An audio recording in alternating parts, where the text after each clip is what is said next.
పిల్లలు ఉన్నారా?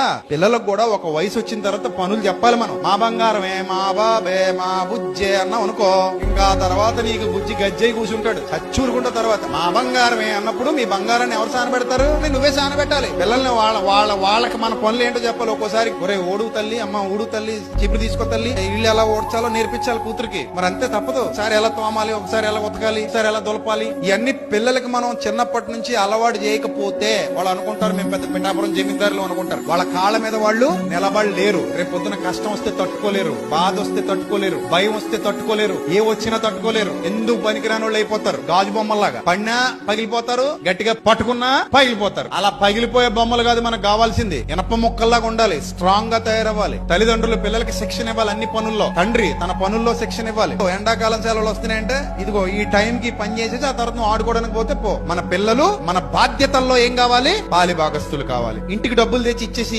వాడేసుకోండి అనడం కాదు. ఆ డబ్బు ఎలా వస్తుందో కూడా పిల్లలకి చెప్పాలి. అది ఎలా ఖర్చు పెట్టాలో నేర్పించాలి. అది ఎంత కష్టపడితే వస్తుందో చెప్పాలి. మన కుటుంబం ఎలా నడుస్తుందో చెప్పాలి. వాళ్ళ విషయంలో ఎందుకంత తాపత్రయపడుతున్నాం, ఎందుకంత ఆశపడుతున్నాం, వాళ్ళు ఏ స్థితిలో చూడాలనుకుంటున్నాం కూడా చెప్పాలి. ఇవన్నీ పిల్లలకి చెబుతూ పెంచుతూ ఉంటే వాళ్ళు కూడా మనతో పాటు మన కార్యాచరణలో పాలిభాగం తీసుకుంటారు. లేదురా నేను నీకు ఇస్తానే ఉంటా, నువ్వు వేసుకో, ఎంజాయ్ చేసుకో అంటే ఆడింకి ఎప్పుడు నీకు దొరకడు. సో కుటుంబం మనకంత ఇంపార్టెంట్. మన కుటుంబంలో ప్రతి ఒక్కరికి బాధ్యతలు ఉన్నాయి.